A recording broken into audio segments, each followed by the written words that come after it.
ആദ്യം ഞാൻ PK നവാസിലേക്ക് പോകുന്നു. Navas, very good evening and welcome. Straight question ആണ് നവാസ്. ഇതൊരു തദ്ദേശ തിരഞ്ഞെടുപ്പാണ്. ആ തദ്ദേശ തിരഞ്ഞെടുപ്പിൽ ഭരണവിരുദ്ധ വികാരമോ ഭരണാനുകൂല വികാരമോ പ്രതിഫലിക്കുന്നതിനുമപ്പുറം വ്യക്തിബന്ധങ്ങൾ പ്രതിഫലിക്കാൻ സാധ്യതയുള്ളതല്ലേ? അങ്ങനെയാണെങ്കിൽ ഇത് ശക്തമായ ഭരണവിരുദ്ധ വികാരത്തിൻ്റെ പ്രതിഫലനമാണ് എന്ന് പ്രതിപക്ഷ നേതാവ് പറഞ്ഞത് ഏതർത്ഥത്തിലാണ്?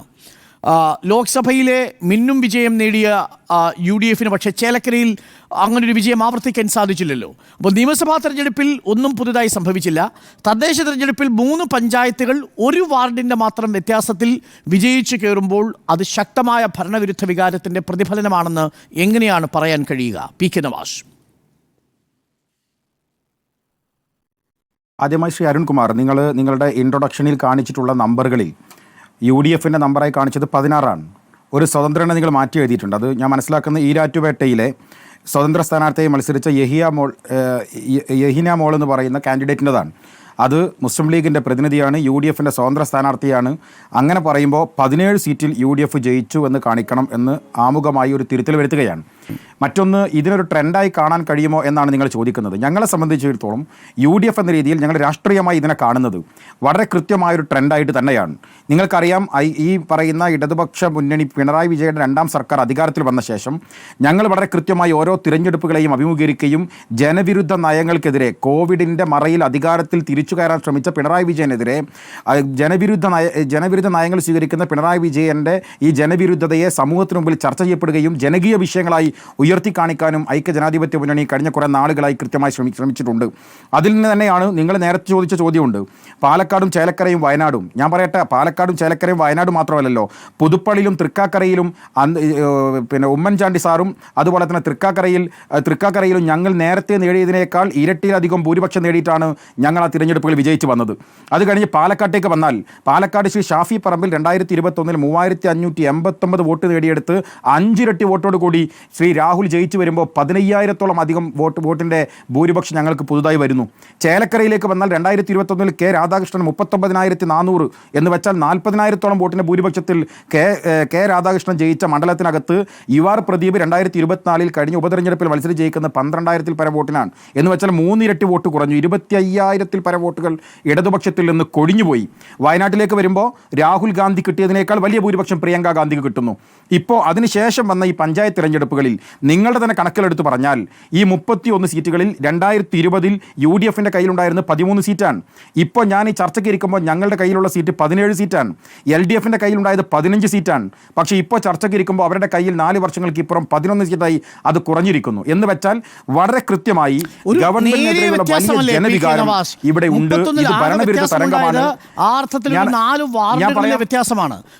3 പഞ്ചായത്തുകളിൽ ഓരോ സീറ്റിന്റെ വ്യത്യാസത്തിലാണ് പഞ്ചായത്തുകൾ പിടിച്ചെടുത്തിരിക്കുന്നത്. മാത്രമല്ല, എനിക്കൊരു കൗണ്ടർ ക്വസ്റ്റ്യൻ ഉണ്ട് PK നവാസ്. ചേലക്കരയുടെ കാര്യം എടുക്കൂ. ഈ തെരഞ്ഞെടുപ്പിൽ ഒരു പൊളിറ്റിക്കൽ ഫൈറ്റ് നടന്ന മണ്ഡലം ചേലക്കരയാണല്ലോ.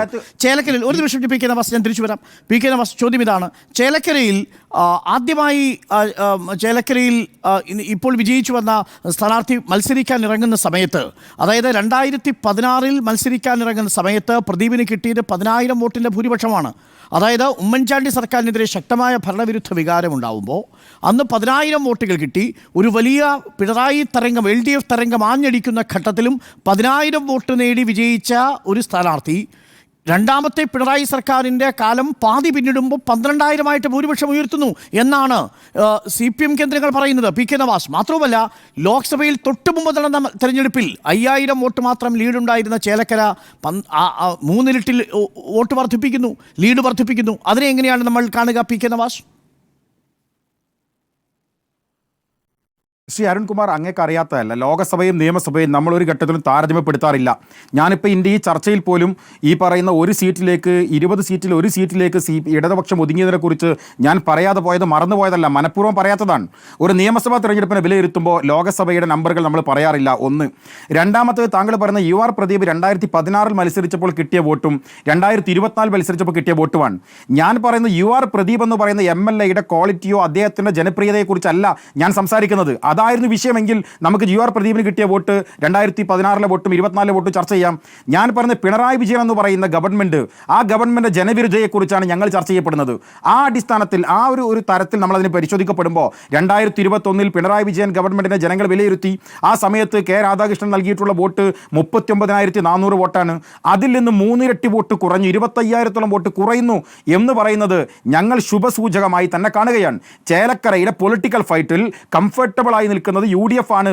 പരാജയപ്പെട്ടെങ്കിൽ പോലും ഞങ്ങൾക്ക് ജനങ്ങളുടെ മനസ്സ് ഞങ്ങളോടൊപ്പം നിൽക്കുന്നു എന്ന് പറയാൻ കഴിയുന്നു എന്നത് ഏറ്റവും പ്രധാനപ്പെട്ട കാര്യമാണ്. ഞാനൊരു കാര്യം കൂടി അരുൺകുമാറിനോട് പറയാം. അരുൺകുമാർ പറയുന്നത് 3 പഞ്ചായത്തിൽ ഭരണം മാറിയത് ഒരു വാർഡിൻ്റെ മാറ്റത്തിലല്ല എന്നാണ്. അവിടെ ഒരു വാർഡിലല്ലേ ഇലക്ഷൻ നടന്നുള്ളൂ.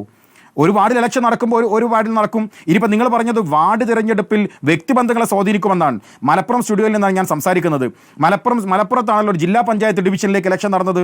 ഏകദേശം ഒരു ജില്ലാ പഞ്ചായത്ത് ഡിവിഷൻ എന്ന് പറയുന്നത് ഒരു നിയമസഭാ മണ്ഡലത്തിൻ്റെ 3/4 ഭാഗം ഉൾക്കൊള്ളുന്നതല്ലേ ഒരു ജില്ലാ പഞ്ചായത്ത് ഡിവിഷൻ, അല്ലെങ്കിൽ പകുതിയോളം ഉൾക്കൊള്ളുന്നതല്ലേ ജില്ലാ പഞ്ചായത്ത് ഡിവിഷൻ.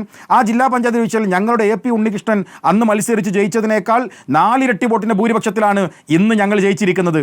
അപ്പോൾ ഏതർത്ഥത്തിൽ നിങ്ങൾ ഏത് പാരാമീറ്റർ വെച്ച് നിങ്ങൾ പരിശോധിച്ചാലും ഐക്യജനാധിപത്യ മുന്നണി പറയുന്നത് ഇത് കേരളത്തിൻ്റെ ചരിത്രത്തിലെ ഏറ്റവും പരാജയപ്പെട്ട ഒരു സർക്കാരിനെതിരെ ഈ പിണറായി സർക്കാരിൻ്റെ കുന്നിക്ക് പിടിച്ച അധികാര കേന്ദ്രത്തിൽ നിന്ന് പുറത്തേക്ക് വലിച്ചെറിയാൻ ബാലറ്റ് പേപ്പറും ബാലറ്റ് പെട്ടിയും കാത്തിരിക്കുന്ന ജനതയാണ് കേരളത്തിലെ മലയാളി സമൂഹമെന്ന് കഴിഞ്ഞ 3 ഉപതെരഞ്ഞെടുപ്പുകളും ഇപ്പോൾ ഇന്ന് വന്നിട്ടുള്ള തദ്ദേശ സ്വയംഭരണ തെരഞ്ഞെടുപ്പിൻ്റെ റിസൾട്ടുകളും അതാണ് സംസാരിക്കുന്നത് എന്നാണ് ഐക്യജനാധിപത്യ മുന്നണി വിലയിരുത്തൽ. ആ വിലയിരുത്തൽ തന്നെയാണ് ഞങ്ങൾ ഭാവി പ്രവർത്തനങ്ങളെ ഏകോപിപ്പിക്കാൻ വേണ്ടി പോകുന്നത്. Thank you Shri PK Nawaz.